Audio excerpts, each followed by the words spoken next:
This is the evening news for Wednesday, October 30, 2013. I'm Michael Young. Thanks for joining us. Making the headlines tonight.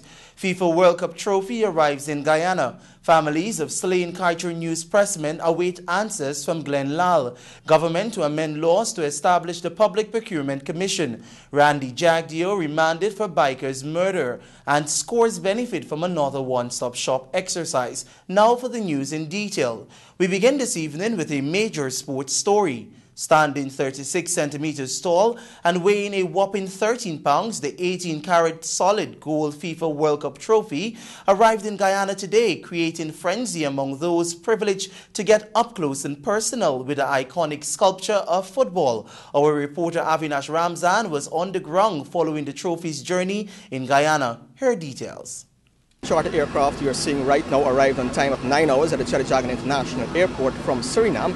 It's here on the penultimate leg of the Caribbean tour here in Guyana. Tomorrow it heads to Trinidad and Tobago for the final leg of the 22-country Caribbean tour.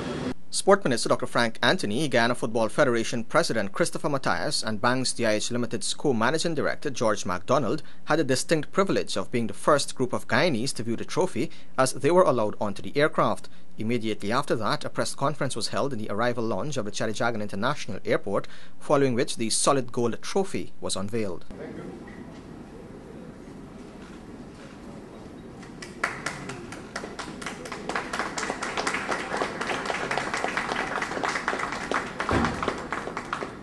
The tour is being facilitated by football's world governing body FIFA through its corporate partner Coca-Cola, and the significance of the event was highlighted by the speakers who addressed the large turnout of local journalists. Going around the Caribbean and seeing the look on people's face in the past few days tells me a lot, and just to see the joy and this sort of look, so to speak, when we presented the trophy in all these various Caribbean countries.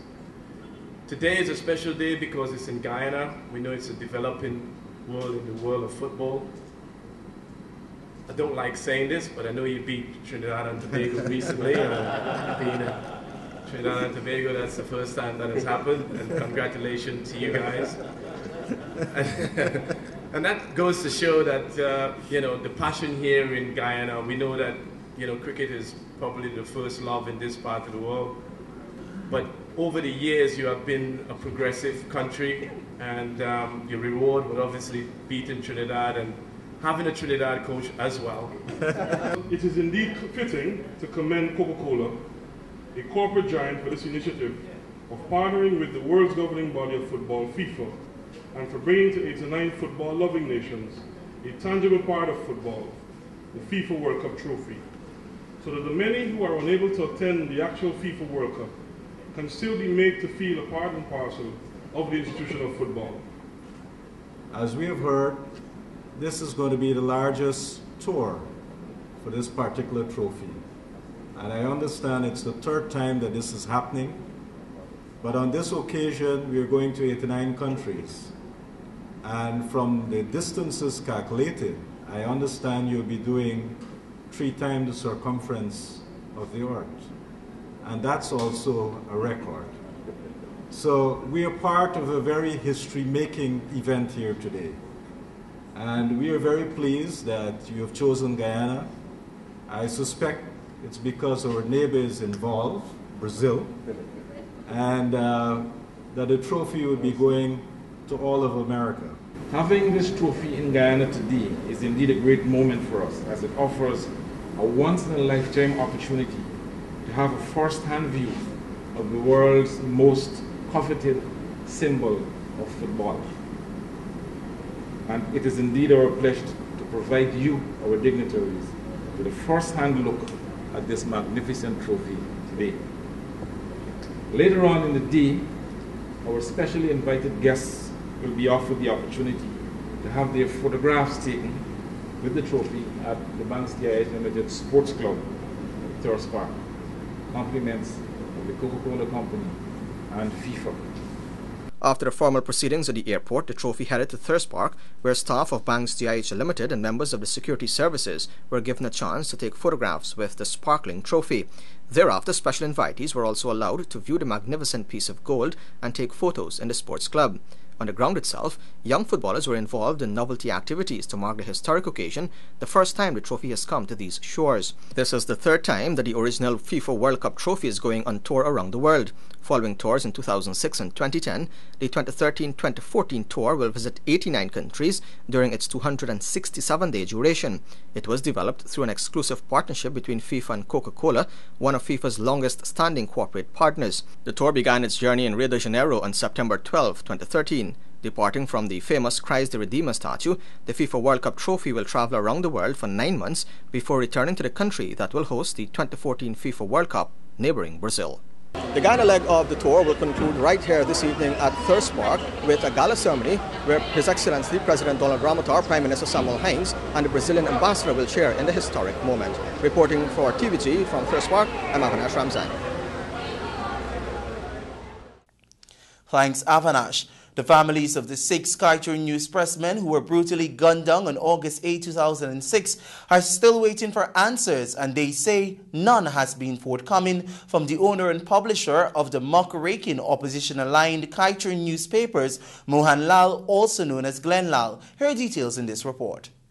The families of the 6 Kaitor News pressmen who were brutally gunned down on August 8, 2006 are still waiting for answers, and they say none has been forthcoming from the owner and publisher of the opposition-aligned owner of the newspaper, Mohan Lal. There has been widespread speculation that the slain pressmen were collateral damage for a deal gone sour, a deal that involved the export of certain substances. When pressed as to why they expect answers from Lal and not the police, one family member, now a widowed housewife, said that everyone knows the truth surrounding the death of the pressmen.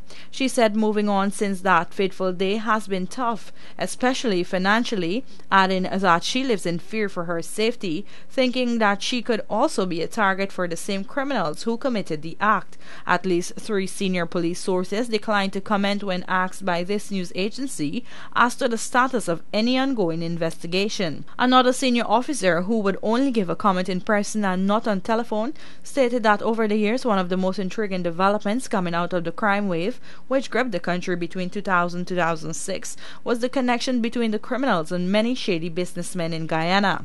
He said these people somehow always had advanced information about certain incidents and were on spot to give coverage before anyone else. The Kaitor News always appeared to have an inside line to Guyana's criminal underworld, but the linkage was made explicit after WikiLeaks released a number of cables from the U.S. Embassy in Georgetown. In one that went back to June 15, 2006, incidentally less than 2 months before the slaying of the Kaitor News worker, the embassy's political officer reported to the State Department about various Guyanese who passed on information to him the previous week. Specifically, in reference to Lal, he noted that Lal has a sketchy past. He translated a shoe trading business into an independent newspaper.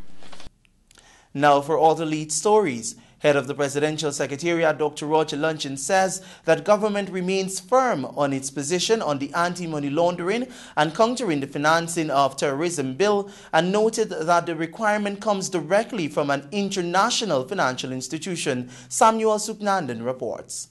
Dr. Roger Luncheon said Cabinet has noted that there is still no unequivocal opposition parliamentary support for the enactment for the Anti-Money Laundering and Countering the Finance of Terrorism Bill for the next reading in Parliament. The Presidential Secretariat head added that Cabinet also noted the recent and unusual occurrence by APNU as it took to the public media to amend the bill further to make it more comprehensive. He said the peculiar action comes from the same party that constituted and sat on the Parliamentary Special Select Committee that considered the bill. Their espousal of a better and a more comprehensive bill, it rings hollow in the wake of their unprincipled behavior during the sessions, the sittings of the Parliamentary Special Select Committee that considered the bill. Cabinet, he said, contends that it's not the APNU has to be satisfied with this bill, but the Caribbean Financial Action Task Force, CFATF, and by all means Ghana must satisfy all the requirements. He also recalled that the bill arose from the multilateral evaluation report done by CFATF as it examined Guyana's compliance with its treaty obligations. Government will be making its submission to the National Assembly on the Anti-Money Laundering and Countering the Financing of Terrorism Amendment Bill next week, despite the lack of support by the opposition. For the Evening News, I'm Samuel Suknandan. Samuel Suknandan joins us again, but this time he reports that the Donald Ramotar administration has confirmed today that it will be moving soon to table an amendment to the Procurement Act, months after several demands were made by the opposition to have this process fast-tracked. Details in this report. Government's chief spokesman, Dr. Roger Luncheon, made this disclosure today during his post-cabinet press briefing, stating that it will be made in a timely fashion for the benefit of all. Dr. Luncheon said that there are no reasons to believe and to expect that the APNU's support for a role of cabinet in procurement would have been raised, and this has already been considered. It is in that context that we intend to soon table an appropriately worded amendment to the Procurement Act. We undertake, the government does, to identify government's nominees for parliamentary consideration to sit on the Public Procurement Commission subsequent to the enactment of the amendment. The government spokesman said while there is no indication as to when the government hopes to move ahead with the amendment for the Procurement Act, he believes it could be very soon. The amendment to the Procurement Act, I suspect, will be tabled ultra soon. My expectation is that it should, and it probably will. The Alliance for Change, AFC, has been calling on government to comply with constitutional requirements which stipulate that there should be a public procurement commission. However, the party, in its quest to secure an effective public procurement commission, had decided to withhold its parliamentary support for the amendments to the Anti-Money Laundering and the Financing of Terrorism Act until such time that the commission is established. For the Evening News, I'm Samuel Suknandan. Today, the alleged killer of the well-known biker Kirk Davis made his first court appearance before Chief Magistrate Priya Siwanarayan Bahari, where he was charged with murder. Randy Jagdeo of Lot 159 3rd Street, Alexander Village, Georgetown, was not required to plead to the indictable charge, which stated that on September 3rd, at Eccles East Bank, Demerara, he murdered Davis. According to the prosecution, Davis met his demise after Jagdeo arrived in front of the biker's home to confront him about an alleged affair which he was having with Jagdeo's wife. Davis went into the back seat of the silver vehicle where Jagdeo allegedly opened fire, killing him. Jagdeo was later remanded to prison and is set to make another court appearance on November 21st, 2013. 5 months after Delta Airlines departed Guyana's local markets, U.S. carriers are expressing interest in Guyana, but said a level playing field is key to ink an agreement. Swadlana Marshall reports. U.S. Ambassador DeBrent Hart said a number of U.S. airlines would like to tap into Guyana's market as the trade and tourism industries continue to grow. However, he said they are expressing concerns about equal opportunity. They want to make sure that there is a level playing field in accessing the market here. There has been concern that one of the Caribbean airlines has subsidized fuel, for example, and that makes it harder for an American carrier to compete. So I think their view at this point is one American carrier has just left the market. There is interest from other American carriers, so let's try to keep the playing field as level as possible at this point. Let the discussions work themselves out with other carriers and see how that develops. He made this disclosure during an exclusive interview with the Evening News, approximately 5 months after North American carrier Delta Airlines pulled out of Guyana's market. In May, Delta Airlines wrapped up operations in the country to concentrate on other business deals. Addressing U.S. recent move to deny Caribbean Airlines and Fly Jamaica permission to have direct flights between Guyana and the U.S., Ambassador Hart said the two carriers made their applications under the 7th Freedom Right, which is different from the Open Skies Agreement. A determination was made. The Department of Transportation held a public comment period, and the the Airline Pilots Association and Fly for America, two very important interest groups dealing with airlines, objected to this grant. And I think they did so because there is still interest among American carriers in flying to Guyana. In March, Guyana and the U.S. signed the Open Skies Agreement, liberalizing their aviation by having unrestricted air services by their airlines. This replaces the 1946 agreement between the governments of the United Kingdom and the U.S. that has been in effect since 1966, when Guyana gained independence. The Open Skies Agreement explicitly defines a national carrier as one that's headquartered in a country and is majority owned by citizens of that country. Now, neither Fly Jamaica nor Caribbean Airlines meet that criteria under the agreement. Now, if there were a Guyanese national carrier, that would certainly satisfy that criteria. The fact that the government of Guyana designated Caribbean Airlines as a flag carrier doesn't change that nationality of the carrier on the law, because it is still Trinidadian owned and Trinidadian based. Now, the Open Skies Agreement, I believe, will certainly help over time to open the Guyanese market for other carriers. The more you remove regulatory barriers, it allows airlines to make decisions based on profitability, their load factors, and other bottom line considerations. Currently, Caribbean Airlines, Fly Jamaica, and Suriname Airways are the only air carriers offering international flights. Reporting from the Ogle International Airport, I am Svetlana Marshall. In this Sabatini Daniels report, you will hear that the dreams of scores of Guyanese were realized when the Housing Ministry hosted another one-stop shop at the Ghana National Stadium at Providence. Here are details. In excess of 1,600 Guyanese received house lot to the Plantation Farm Housing Scheme East Bank Demerara when the Housing Ministry hosted its 7th one-stop shop for the year. Government will invest $1.4 billion in the infrastructural works in the area, which will create 1,695 new house lots and will benefit almost 7,000 persons directly.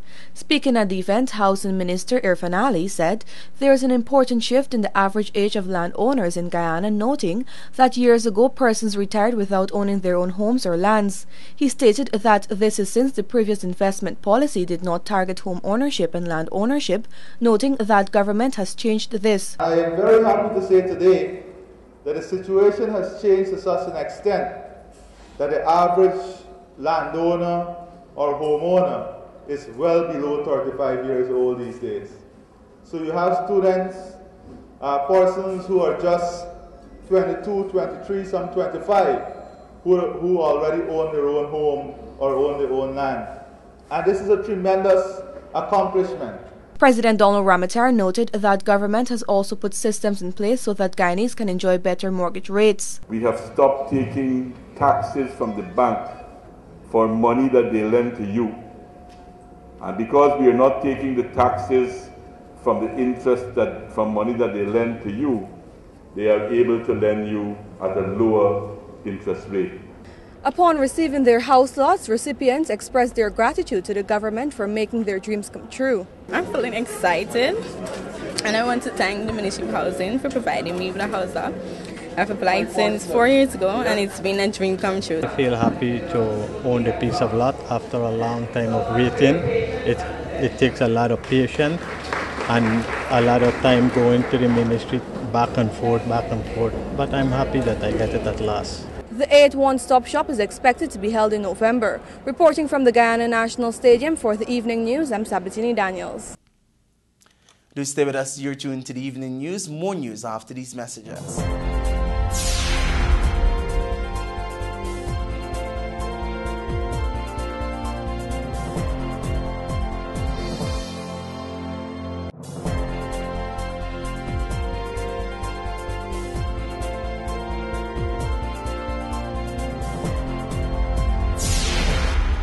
Welcome back. This is the Evening News. Housing Minister Irfan Ali has disclosed that works on the remigrant scheme are moving apace, highlighting that the number of applications received has been increasing significantly. Details in this Sabatini Daniels report. Minister Ali said initially his ministry was targeting 1,000 persons, noting that currently it has in excess of 2,500 applications for house lots in the remigrant area. Thus far, he said most of the major infrastructure for the scheme has been completed, including pipelines. We are engaging GPL in an effort to complete the electricity installation. Once that is completed and with the completion of the Providence well, the lot will be fully serviced. He stated that to boost occupancy, the ministry is working on constructing homes, adding that in another 6 to 7 months, about 80 to 100 houses will be built in the scheme. The remigrant scheme is more or less on target, and we are hoping that a high level of occupancy can be achieved within the next 12 to 16 months. The housing minister said recently a number of applicants have complained that they are having difficulties transferring their money to Guyana due to the present stalemate with the anti-money laundering bill.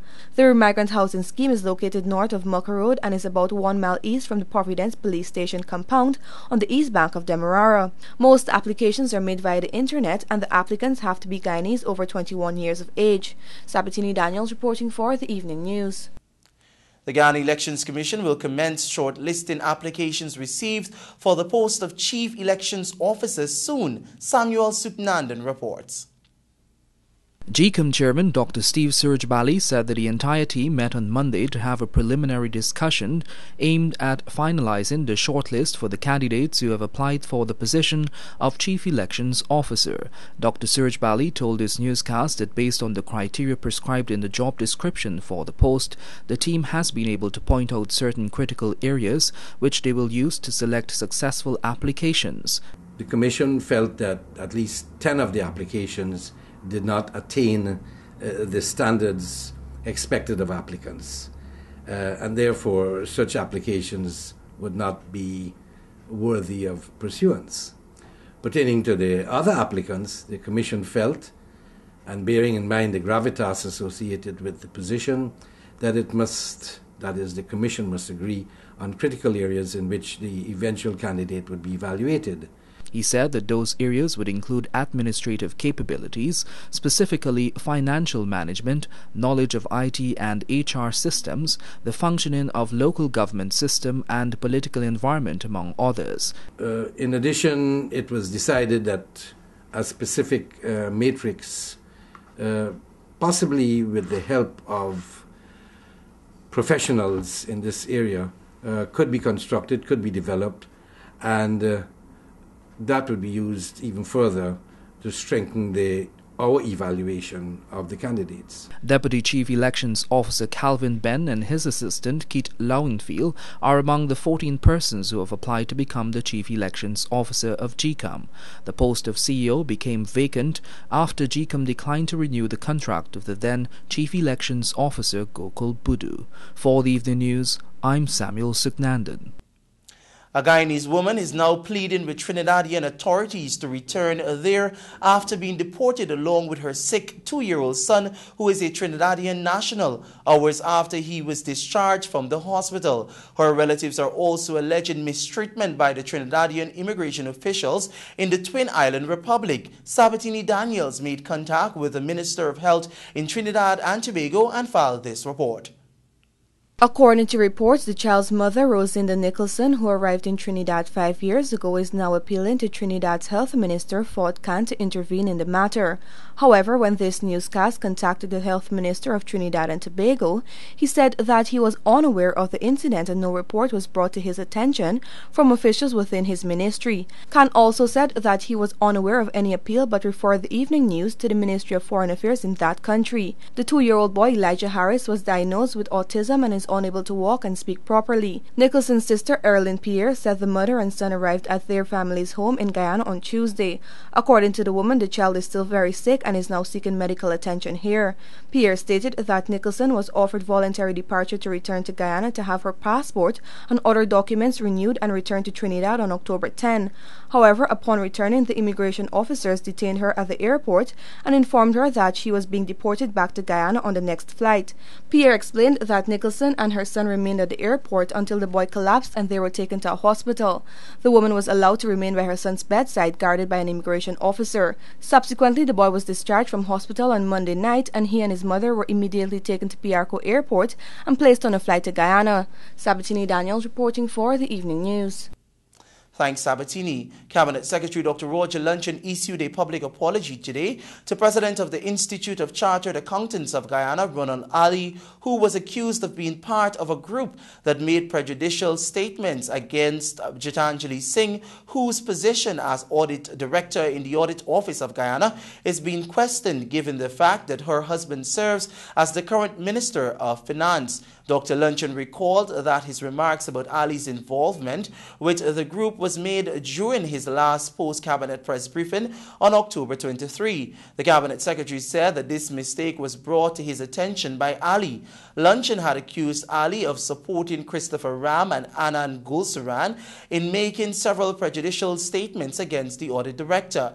However, Dr. Luncheon did note that Ali, who was coincidentally the head of the investigation committee and spoke on behalf of his institute when the Organization of American States OAS anti-corruption body was in Guyana, nonetheless failed to disassociate himself and his organization from the remarks made against Singh by Ram and the others. Cabinet has given its no objection to a US $100,000 contract for the consultancy of a management study to be carried out on the University of Guyana Human Resources Department. The consultancy is part of a wider program aimed towards improving the administration of the university in its entirety. The sum awarded is part of funding from the World Bank. You're tuned to the Evening News. Do join us after these messages for more news.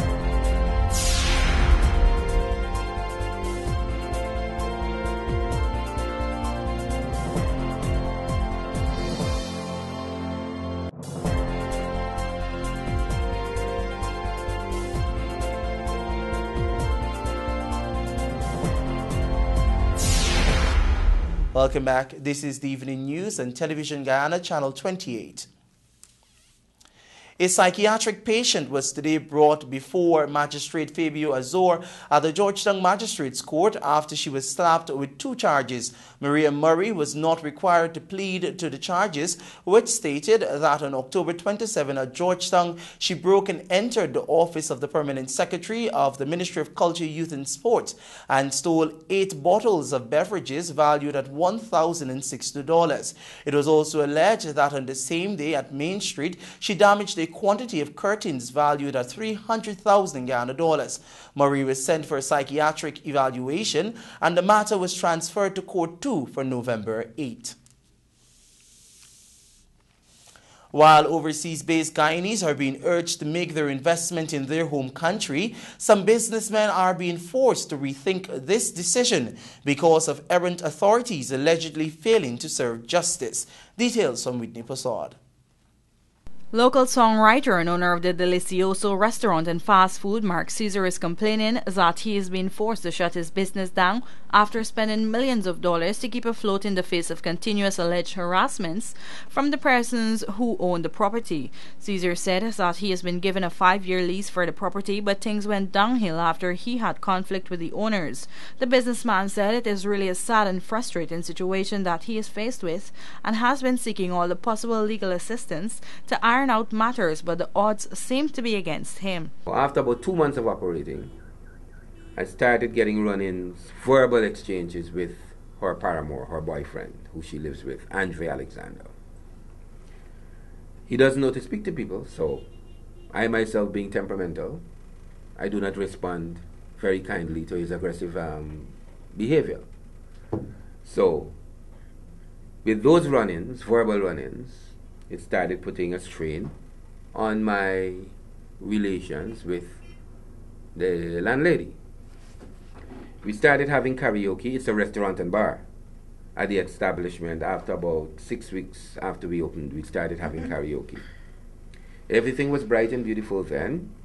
I had no issues or no problems with the landlord. During an interview with this newscast, Caesar stated that he has made several police reports and visited the office of the fire chief to get the relevant authorities, but nothing has been done as yet to justify his situation. Went home, came back the next day to reopen about 10:30 in the morning. When I got there, my grease trap was broken down, demolished. So immediately I knew this had to be an aftermath of the discussion, the encounter we had the night before. So I went to the Kitty police station and I lodged a report that my property was destroyed, the grease trap. The police called him in and he lied to the police and told them that he built the grease trap with his materials. That was methodical on his part, ridiculous, because I know that he didn't build a grease trap. The businessman claims that the owners made his stay at the property uncomfortable and have also done all that is possible to force him through the door following disagreements over minor issues. Caesar said that the electricity supply to his property has been removed, his generator and equipment damaged, while he has been made to spend thousands to effect unnecessary repairs to the property. He said that he is not encouraged to invest any more in the country following his latest experience and is pleading for an urgent assistance since he is at wit's end. For the Evening News, Whitney Prasad. A 25-year-old woman was today placed on bail after she appeared before Magistrate Fabio Azor at the Georgetown Magistrates Court to answer the charge of simple larceny. Colleen Davis of Lot 979 Beefield, Turkine, was not required to plead to the charge, which stated that between October 25 and 27, 2013, at Lot 18 Norton Street, Newburgh, she stole an embalming machine valued at $600,000, property of Gordon Lykin. The prosecutor objected to bail, stating that if Davis is granted her pre-trial liberty, she will not return to court. However, Magistrate Azor granted bail in the sum of $150,000, and the matter was transferred to Court 2 for November 8. International and regional diplomats have lauded the works of local artists here in Guyana. Here's more from Whitney Prasad. Curator of the National Art Gallery, Alfredi December, said that the Castellani House is pleased to partner with the Ghana Women Artists Association to host its annual exhibition, which has attracted the eyes of international and regional art lovers.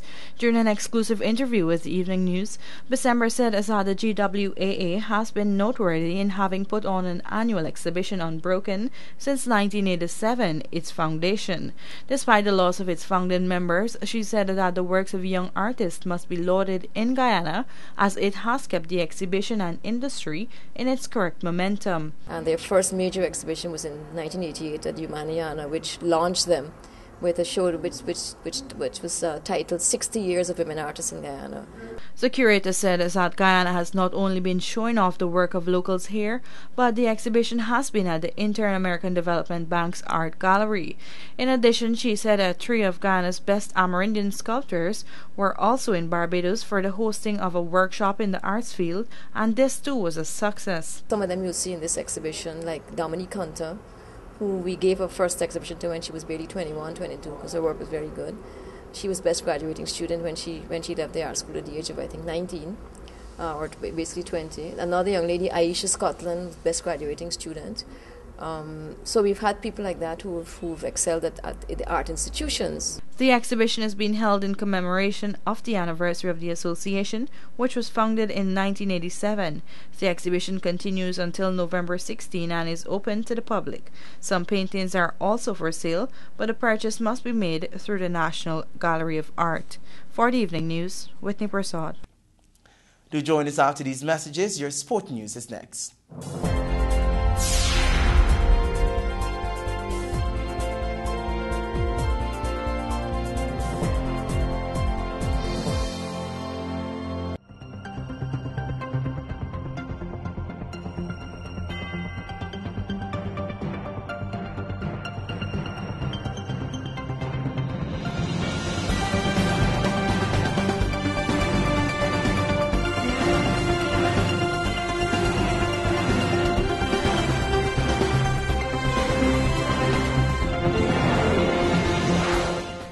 Welcome back to the evening news. It's now time for a look at what's happening in the world of sport.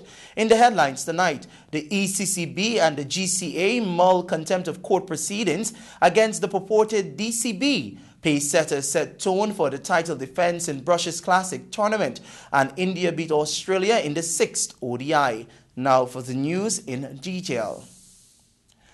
Following the Demerara Cricket Board's move to continuously organize tournaments and running the day-to-day affairs of the board, the Georgetown Cricket Association and the East Coast Cricket Board are in the process of filing individual contempt of court motions against 6 members of the purported DCB for their flouting of an earlier court order that debarred them from functioning in their respective capacities.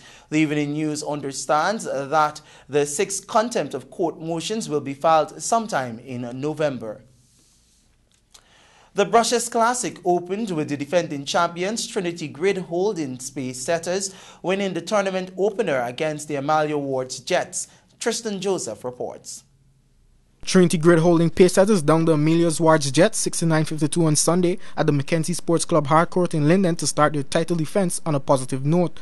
Travis Burnett dropped a crucial game-high 21 points to lead the Pace setters with his superb drives that penetrated the lane. With the defending champions down at the half, they fired back with a 22-11 third quarter to take the lead before finishing the Jets off with 2 back-to-back threes from Nayland Long, who ended with 13 points. Kevin Joseph and Shane Webster had 10 points each for the Jets. Meanwhile, the tournament continues this week with games in Linden and Georgetown. Thanks, Tristan. Virat Kohli and Shikhar Dhawan starred as India again successfully chased a massive target against Australia in the pen. Australia made 350 for 6 in Nagpur thanks to centuries from Shane Watson 102 and skipper George Bailey 156. After Dhawan made 100 from 102 balls, Kohli smashed an unbeaten 115 from only 66 balls to guide the host home with 3 balls to spare. With the previous 2 matches being abandoned due to the rain, the best of 7 match series is tied at 2-2. The decider will take place in Bangalore on November 2. Join us after these messages for your bridge reports.